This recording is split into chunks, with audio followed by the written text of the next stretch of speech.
Hello dear all, welcome to our channel Smart Indian Model School. Smart Indian Model School present Smart Indian EduFun classes. EduFun online classes includes course studies of playgroup to class 12, emotional and communication skills, happiness classes and DIY activities.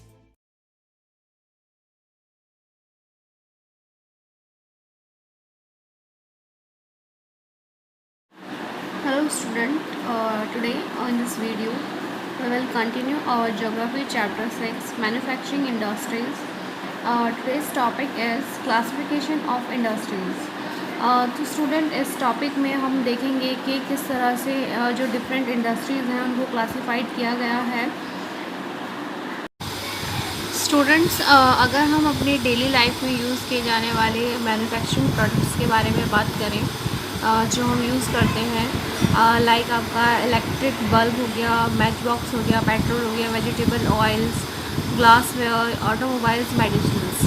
तो अगर हम इन चीज़ों के बारे में सोचें और देखें और उनको क्लासिफाई करें कि ये जिस इंडस्ट्री से बनी है उस पर्टिकुलर क्राइटेरिया को अगर हम बेसिस पर इनको समझें तो जो इंडस्ट्रीज़ का क्लासिफिकेशन है कि मतलब किस बेसिस पर इंडस्ट्री को क्लासिफाइड किया गया है वो समझना हमारे लिए थोड़ा और इजी हो जाएगा. तो यहाँ पर डिफरेंट बेसिस पर इंडस्ट्रीज़ को क्लासिफाइड किया गया है. तो सबसे पहले हम बात करेंगे on the basis of sources of raw material used, यानी कि यहाँ पर हम उन इंडस्ट्रीज़ की बात कर रहे हैं जिनको रॉ मटेरियल यूज्ड के बेसिस पर क्लासिफाइड किया गया है. तो इसमें 2 टाइप की इंडस्ट्रीज़ के बारे में हम पढ़ेंगे. फर्स्ट है आपका एग्रो बेस्ड इंडस्ट्रीज़, सेकंड है आपका मिनरल बेस्ड इंडस्ट्रीज़. अब पहले समझते हैं कि एग्रो बेस्ड इंडस्ट्रीज़ क्या होती हैं. देखिए स्टूडेंट, एग्रो बेस्ड इंडस्ट्रीज़ वो इंडस्ट्रीज़ होती हैं जिनका जो रॉ मटेरियल है वो एग्रीकल्चर से मिलता है, यानी कि खेती से ही उन प्रोडक्ट्स को बनाने के लिए रॉ मटेरियल अवेलेबल हो पाता है. एग्ज़ाम्पल के तौर पर हम देख सकते हैं जैसे सिल्क है, कॉटन है, शुगर है, टी और कॉफ़ी. तो इन सब चीज़ को बनाने के लिए जो रॉ मटेरियल है वो हमें एग्रीकल्चर से ही मिलता है. सेकंड है आपका मिनरल बेस्ड इंडस्ट्रीज़. अब ये जो इंडस्ट्रीज़ हैं ये कुछ मिनरल्स पे बेस्ड होती हैं, यानी कि यहाँ पर प्रोडक्ट बनाने के लिए मिनरल्स की नीड होती है. For example iron, steel, copper, cement etcetera. अब देखिए ये चीज़ें एग्रीकल्चर से रिलेटेड नहीं है, इट मीन्स इनमें से किसी की खेती नहीं होती या कोई पेड़ पर नहीं उगता है ना. तो ये क्या है, मिनरल्स जो हमें नेचुरल तरीके से मिलते हैं नेचर से. उन मिनरल्स को यूज़ कर उनसे एक प्रोडक्ट जो भी तैयार किया जाता है तो वो इंडस्ट्रीज़ मिनरल बेस्ड इंडस्ट्रीज़ में आती हैं. ठीक है. इसके बाद जो मिनरल्स हैं उनको क्लासिफाइड किया गया है according to their main role, यानी कि यहाँ पर मेन रोल के बेसिस पर इंडस्ट्रीज़ को क्लासिफाइड किया गया है. अब इसमें भी देखिए 2 टाइप की इंडस्ट्रीज़ के बारे में हम बात करेंगे.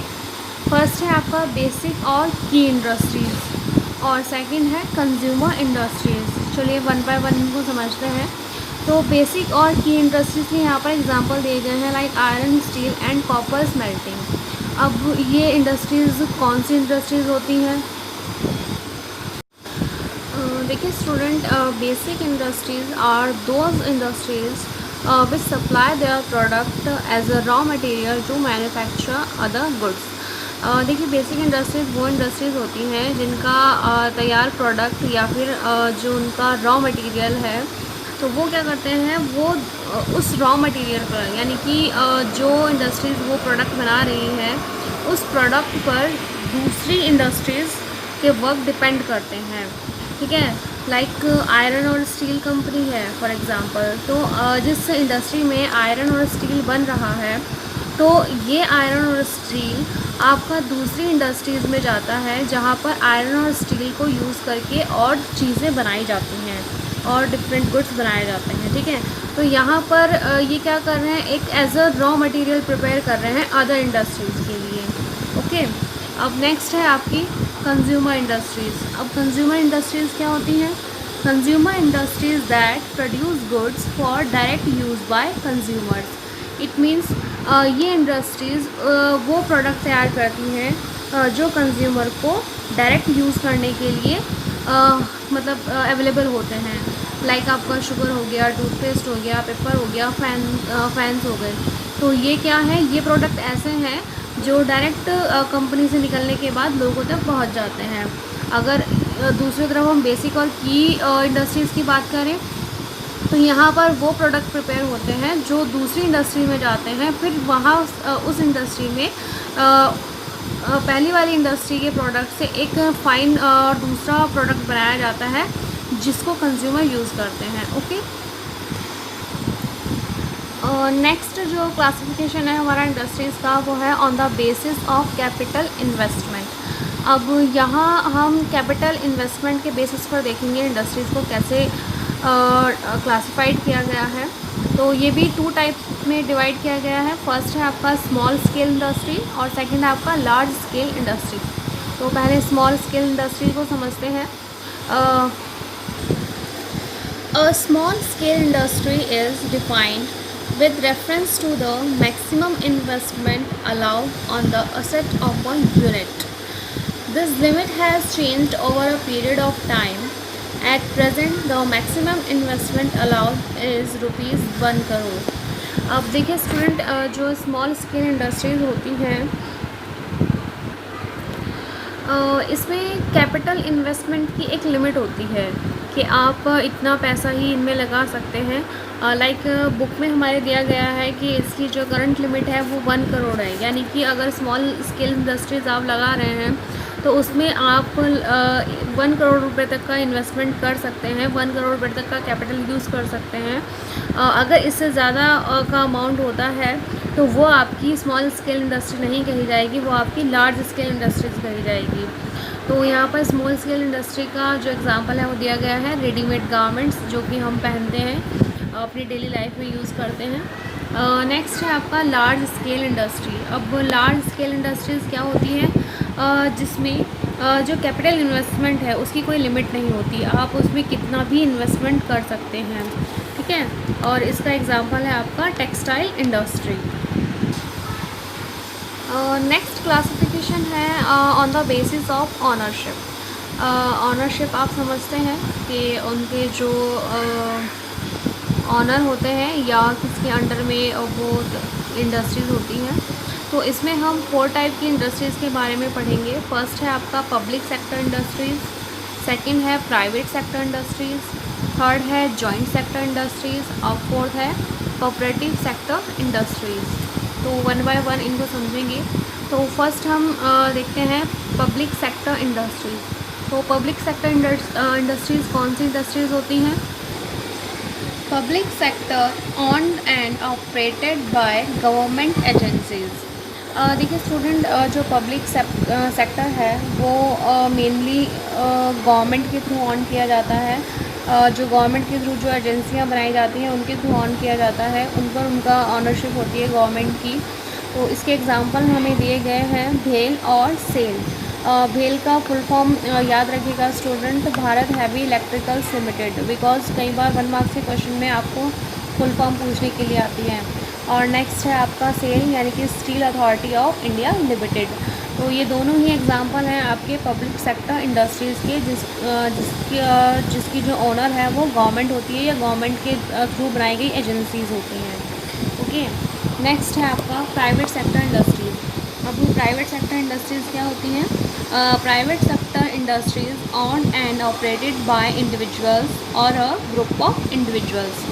देखिए प्राइवेट जैसे कि नाम से ही समझ में आ रहा है, प्राइवेट जैसे कि हमारा प्राइवेट हाउस होता है, प्राइवेट कार होती है, तो उसी तरह से ये प्राइवेट इंडस्ट्रीज़ हैं जो ऑन की जाती हैं किसी पर्टिकुलर पर्सन के थ्रू या फिर किसी लोगों के ग्रुप के थ्रू।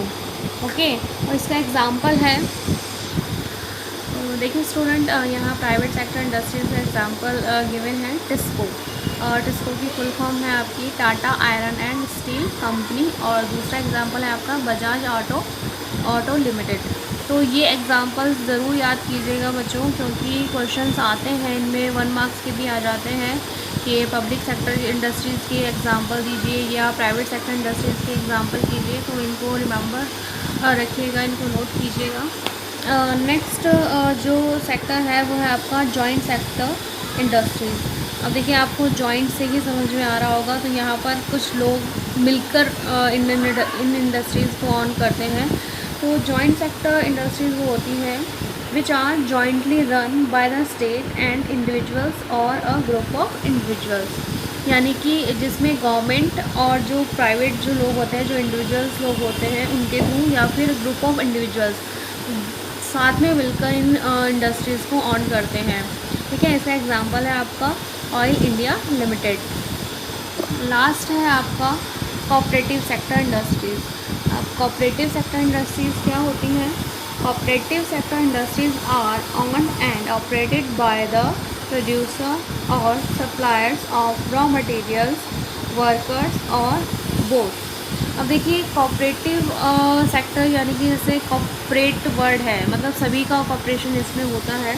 तो ये सभी के कॉपरेशन से बनती हैं इंडस्ट्रीज़, और इन पर जो एक तरह से राइट होता है या जो इनकी ऑनरशिप होती है वो भी कोऑपरेटिव ही होती है, मतलब सभी लोगों का थोड़ा थोड़ा इसमें पार्टिसिपेट होता है। तो कौन कौन लोग हैं जो इसमें कोऑपरेट करते हैं? जैसे कि जो सप्लायर्स होते हैं, जो रॉ मटेरियल सप्लाई करते हैं, वो जो आपके लेबर होते हैं वो, ठीक है, तो दोनों ही साथ में वर्क करते हैं और दोनों ही इस टाइप की इंडस्ट्रीज़ को ऑन करते हैं। और जो भी उनका प्रॉफिट या लॉस होता है उसको भी वो प्रोपोर्शनली मतलब डिवाइड कर लेते हैं अपने वर्क के हिसाब से। इसका एग्जांपल यहाँ पर दिया गया है शुगर इंडस्ट्री इन महाराष्ट्र। तो महाराष्ट्र में जो शुगर इंडस्ट्री है वो आपकी कोऑपरेटिव सेक्टर का ही एक एग्ज़ाम्पल है। और इसके अलावा केरला में जो नारियल कोयर इंडस्ट्री है, यानी कि नारियल की जो इंडस्ट्री है वो भी कोऑपरेटिव सेक्टर का ही एक एग्ज़ाम्पल है। स्टूडेंट नेक्स्ट क्लासिफिकेशन है based on the bulk and weight of the raw material and finished good. देखिए स्टूडेंट, इसमें भी इंडस्ट्रीज़ को 2 कैटेगरीज में डिवाइड किया गया है। फर्स्ट है आपका हैवी इंडस्ट्रीज़ एंड सेकंड है लाइट इंडस्ट्री। देखिए यहाँ पर वेट के हिसाब से इंडस्ट्री को डिवाइड किया गया है। तो जो हैवी वेट वाले जो प्रोडक्ट हैं लाइक आयरन और जो स्टील से प्रिपेयर होते हैं, तो वो इस कैटेगरी में आते हैं, लाइक फर्स्ट कैटेगरी में आते हैं। और जो लाइट प्रोडक्ट तैयार किए जाते हैं जिन फैक्ट्रीज़ में, वो लाइट इंडस्ट्रीज़ कही जाती हैं, लाइक जिसमें लाइट वेट के जो प्रोडक्ट हैं वो तैयार किए जाते हैं। जैसे कि एग्जांपल है आपका इलेक्ट्रिकल इंडस्ट्रीज़। सो स्टूडेंट्स, हमने देखा कि कैसे इंडस्ट्रीज़ को डिफरेंट कैटेगरी में क्लासिफाइड किया गया है। होप सो ये क्लासिफिकेशन आपको अच्छे से क्लियर हो गया होगा। नेक्स्ट वीडियो में हम पढ़ेंगे स्टूडेंट इनमें से ही एग्रो बेस्ड इंडस्ट्रीज़ और मिनरल बेस्ड इंडस्ट्रीज़ को थोड़ा डीपली स्टडी करेंगे, हम इनके बारे में जानेंगे। Thank you for watching.